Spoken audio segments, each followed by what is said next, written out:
Hello guys, magandang araw sa inyong lahat. Ang video ko ngayon ay tungkol sa ah, diagram nitong aking yung use oil na rocket stove. So kaya naisipan kong gumawa ng video na to dahil sa mga ilang subscriber at mga tao na nagtatanong sa akin na nagre-request uh, kung pwede daw ba akong mag-tutorial ng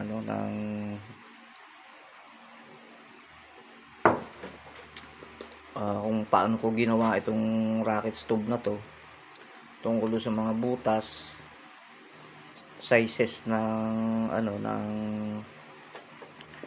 mga drill bit na ginamit ko, saka yung size ng mga tubo. So kung mag-uulit na naman uli akong gumawa ng ganitong kalan, medyo magastos din kasi. Kaya naisip ko na sa diagram ko na lang daanin ito para kasi kung ikaw naman ay talagang welder at gumagawa ka talaga, doon pa lang sa mga ganong paraan ay magagawa mo na to. So ito, sisimulan ko yung aking tutorial sa aking rocket stove. Bali ito guys, itong tubo na to, itong chamber natin. Bali ang ginamit ko dito ay 4 inches na tubo, 4 inches diameter. Itong part na to, yan parang kurting na yan, bote. Ang sukat niyan ay 4 inches na galvanized na tubo. So bali ang haba nitong tubo na to ay sakat ko hanggang dito sa may part na to. Bali 11 inches.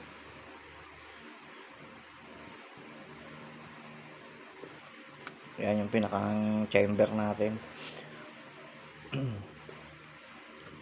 At yan ay siyempre kung kaya naging korting korting bote. Siyempre kinakat natin yan para lumiit yung parting dulo.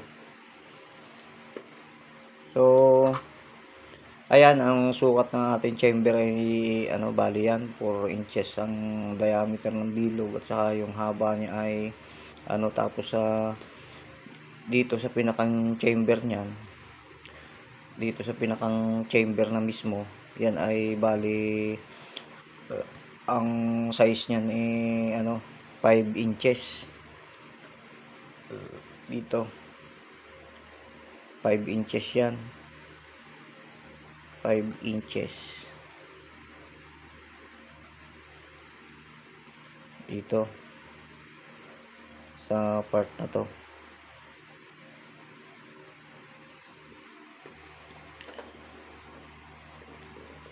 Tapos dumako naman tayo dito sa ating air pipe. Yan, itong air pipe na to, ang ginamit ko dito ng tubo bali 1 and 3/4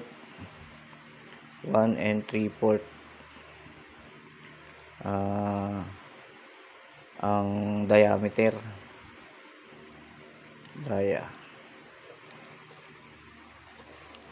ito mula dito. Tapos ang haba nito bali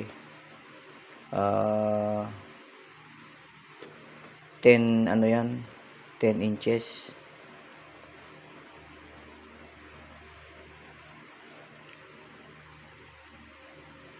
Ayan pa mula dito. Ayan yan. Bali 10 inches yung air pipe na yan. Tapos itong maliit sa dulo, bali 3/4 yan. 3/4 diameter.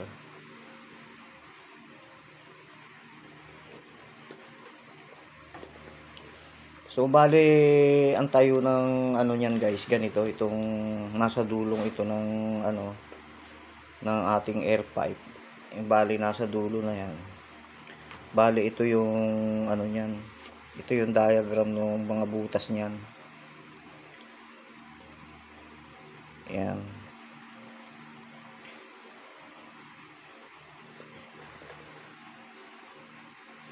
Siya na, hindi masyado maganda yung drawing.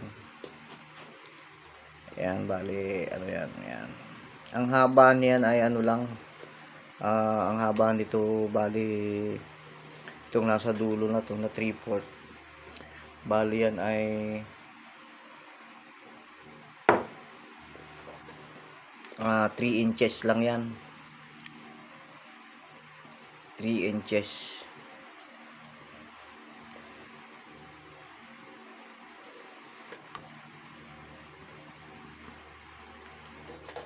Tapos dito yung butas niyan, bali kung bibilangin natin yan ay bali 8 butas yan, 8. Yung sa dulo, 8 yung butas niyan na ang ginamit kong drill bit dyan. Drill bit ay 116, ano yun, 1.5, bali 1.5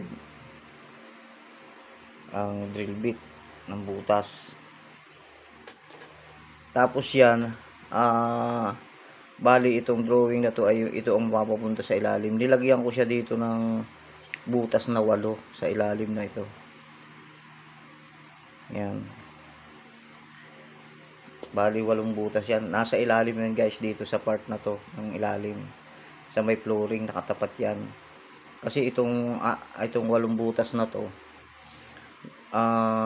yan ang magsisilbing ating ano, yung pinakang pangtaboy ng gas papunta doon sa dulo.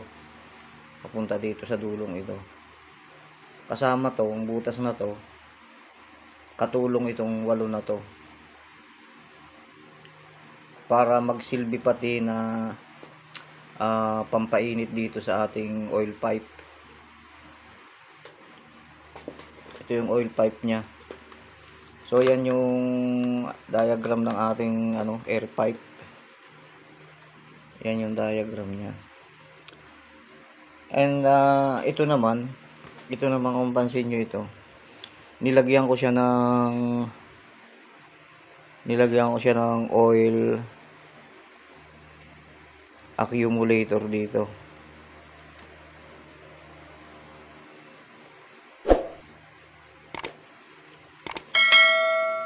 Ito bale. Yan, para kasi kung kaya itong oil pipe na ito, ang pansin nyo to, naka full wheel dyan dito sa body ng chamber natin para mas kapag mainit na yung oil dito yung oil natin dito sa part na to hanggang dito, mainit yan. So ito oil yan. Kapag mainit na tong part na to, ang oil natin ay nagbo-boil, kumukulo yan. Kaya mas maganda yung pagpasok pa lang dito ng langis natin ay mas mas maganda na yung flow niya, kasi talagang gas na lang yung lumalabas dito sa part na to. Ito nga pala guys, itong butas na to, ito ay bali ang ginamit ko dyan ay yung 1/8 na yung 1/8 na drill bit. yung butas 1/8 drill bit. Ayan, itong butas na to guys, isa lang yan. Kasi kaya maliit lang yung inilagay ko diyang butas, para yung pressure talagang maganda pag lumabas dito sa ano na to, sa part na to. Gas na siya, hindi na siya langis. Gas na, kaya kung papansin nyo yung video ko sa pagpapaningas nitong kalan na to, mapapansin nyo na talagang ang kanyang ningas ay kakaiba talaga. Talagang super na ano na, talagang super init, at saka talagang wala nang makitang ano, wala nang makitang naninilaw na mga ano na may usok. Kaya pure na talagang gas talaga yung lumalabas dito sa part na to ng ating burner, yung pinakang chiminea niya. Dito talagang kung papansin yung apoy dito, talagang mainit na mainit, at saka blue na blue talaga. Mapapansin nyo naman yan dyan sa video ng kalan na yan. Kung papanoorin nyo, kung napanood nyo na, mapapansin nyo na talaga napakaganda ng apoy niyan. Ang bilis paglutuan itong kalan na to guys. Talagang maganda talaga.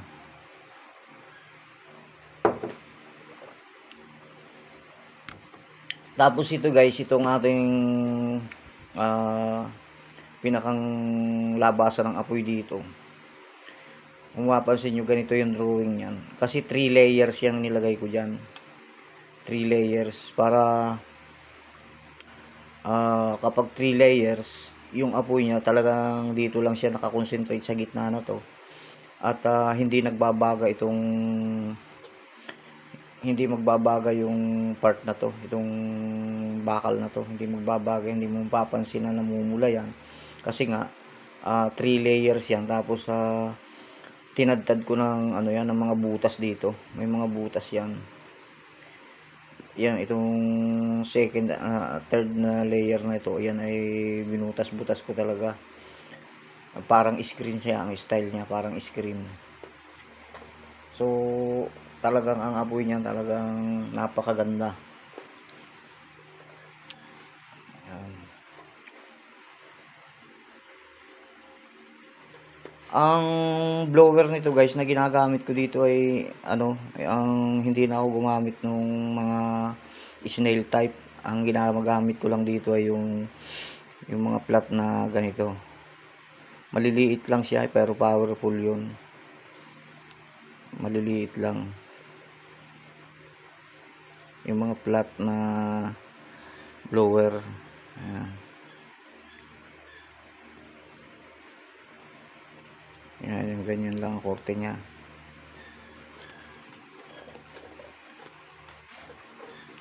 So yan ang ano, yan ang lahat ng ano, yan ay reveal talaga. Yan ano, kasi yung mga nagtatanong kung ano, humihiling sila ng tutorial na step by step talaga. Pero hindi ko na nga magawa na mag-produce uli ng ganun, kasi nga medyo magastos kasi at mahirap ang trabaho. So itong kalan na to guys, hindi ko to hanggang ngayon ay andun yan sa shop ko. Hindi ko yan ibinenta, hindi ko yan ipinagbibili, kasi dalawa na yan eh. Kasi yan ay sa totoo lang, yan yung ginagawa kong pang alalay sa pagluluto, kasi napakaganda eh. At maganda siyang gamitin. Kaya kung sakaling ako'y magbubuo na naman ng panibago, ganun nga, magastos. Tapos so hindi ko na iniisip na na gumawa ng panibagong tutorial tungkol do sa mga pag-welding, pagkakat. Kasi kung kayo naman ay talagang welder,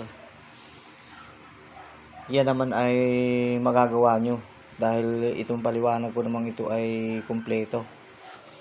Tapos ito nga pala guys, itong part na to, itong kanyang itong sa kanyang entrada ng apoy, yung pag nagpapalingas ka, ito ay ano, ang ginamit ko dito ay ano, malaki. Ayan, bali 3 ang ano nito, ang diameter nitong tubo na to.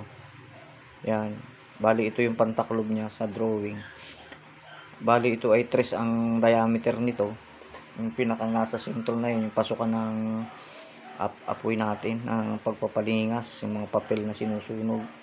Tapos niyan, kapag ka tinakluban mo yan dati, pag tinakluban mo, syempre may hangin yan dito sa loob. So yung ibang usok na maliliit, lumalabas dito dati. Pero okay lang naman yun. So pag tinakluban mo nitong pang taklob natin, okay lang naman yung mga usok na ganun.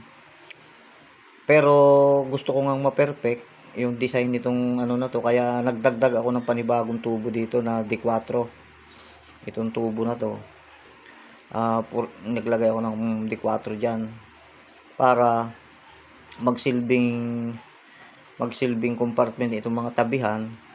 At nilagyan ko siya ngayon ng guys ng ano, yung buhangin dito sa ano, yung pinong buhangin nilagyan ko dito para hindi na makapenetrate yung usok papalabas dito. So mapapansin nyo sa video ko na ano yan, clear na, wala nang lumalabas na usok kasi nga na-block ko na dito sa part na to. At maganda naman ang naging epekto.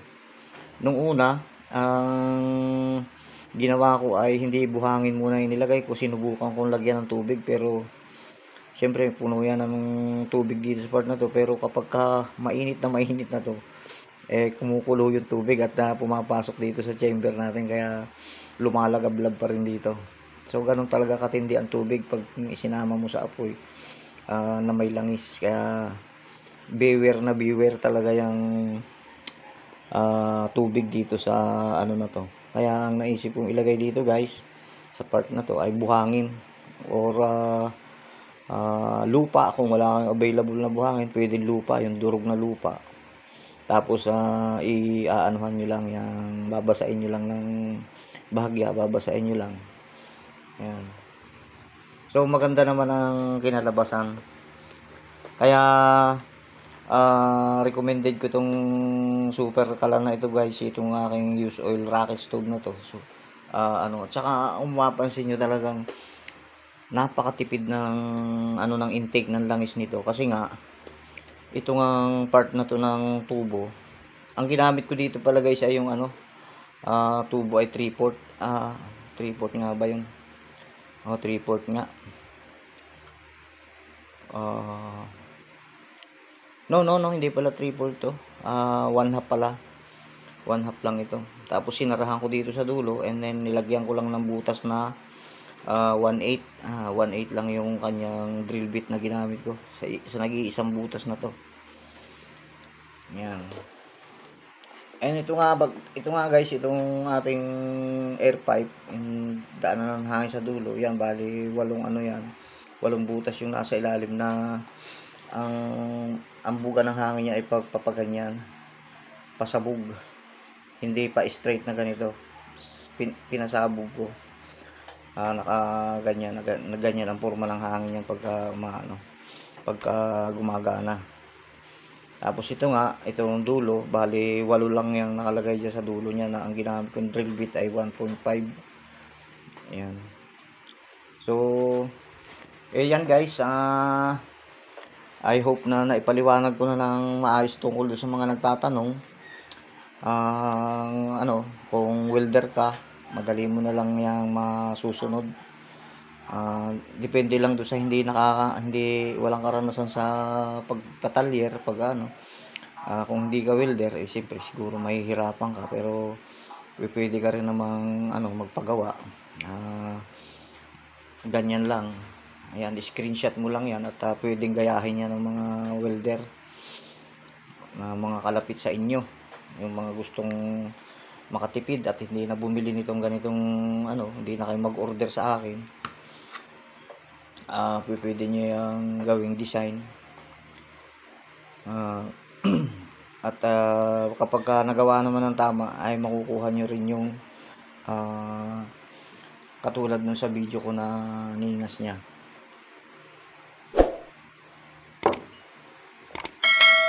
So, yan lang guys. At I hope na naunawaan nyo ng maayos itong aking diagram, tutorial ng sa rocket stove. Yan. So, hanggang dito na lang at naipaliwanag ko na naman ng maayos. Maaaring naipaliwanag ko na ng maayos ito sa inyo. So, sundin nyo lang yan ng guys, at yan ay mahuhuli nyo, maiitama nyo ang mga butas. Yan. Ito naman ating itong oil passage na to. Yan, itong daanan ng langis na to. Ayan naman ay lumampas lang ng konti dito.